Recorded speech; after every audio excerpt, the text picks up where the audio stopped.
Hey everyone, it's Tina Burke. I'm with the Tina Burke Real Estate Group here in Long Beach, and I'm going to give you my top 5 things to do when you come to visit our great city of Long Beach. So, as the name implies, we are a beach town, so we do have beach activities, which to me, that's my favorite thing to do here in town, and that is spend time at the beach, going kayaking, going stand-up paddleboarding, but also just walking along the bike path, being down there in nature and hearing the water. And it's very relaxing and it's really very nice. So as I mentioned, you can rent kayaks, you can rent stand-up paddleboards, you can rent those little bike things that float on top of the water. I guess they're bike paddles. I don't know what they are, but you can do that. You could also go fishing, visit the Belmont Pier. And so there's a number of things that you can do that are beach related that are around our great city. Number 2 is definitely going to be visiting the museums here in Long Beach, because Long Beach has a great arts community. We also have some really amazing museums. So if you're here, visit the Long Beach Museum, Long Beach Art Museum, the Museum of Latin American Art. There's also the Pacific Island Ethnic Art Museum, as well as the Rancho Los Alamitos Museum. So those places are among some of the most culturally significant and art-related things that you could do here in the city. We really do prop up the arts here in Long Beach. I think it's super important for us to keep the arts at forefront of our city for sure. When you're going to visit those museums, they're going to run you anywhere from about $5 to $15. So I think you may need vaccination proof, I'm not sure, but just Google Long Beach museums and you should be able to get some information. Each museum has its own website.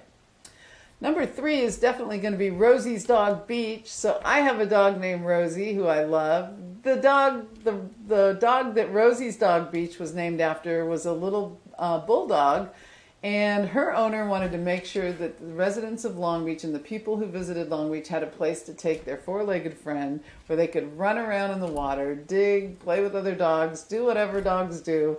And so Rosie's Dog Beach is right about where Granada Avenue hits the ocean. So look for Rosie's Dog Beach. You'll see the red cones that designate that area.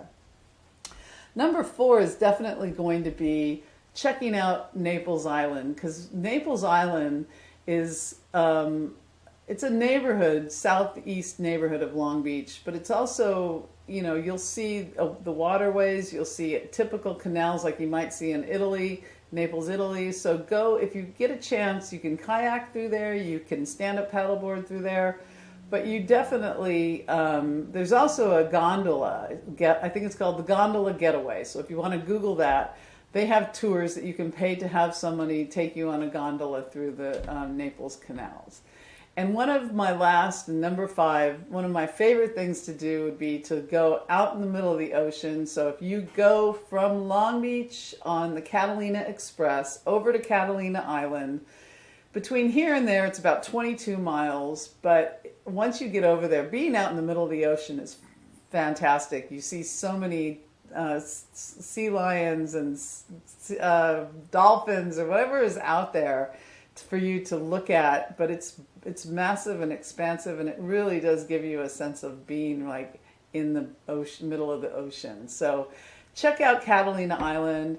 There's a little self-guided tour that you can do once you're over there, so you can drive around and check out the island. You can't deviate from the path of this particular self-guided tour. In other words, there are no rental cars allowed on Catalina, but this will give you a sense of the terrain and some of the beauty that Catalina has to offer. Once you're back and done with the tour, you can stop and check out some of the restaurants and bars that are there. Also, they're all right there on the beach, so there's a lot of, again, beach activities that you can take advantage of when you're over on Catalina. So I hope you could do that Catalina in about a day. It's a great day trip, so if you go early and come back late, you'll have a good enough time over in Catalina to kind of check out what's there. But I really do hope that you come and visit us, because we would love to have you. And if there's any questions that I can answer for you to make your trip more enjoyable, please feel free to reach out. My contact information is here on the bottom. Come to Long Beach. We'd love to have you. Take care.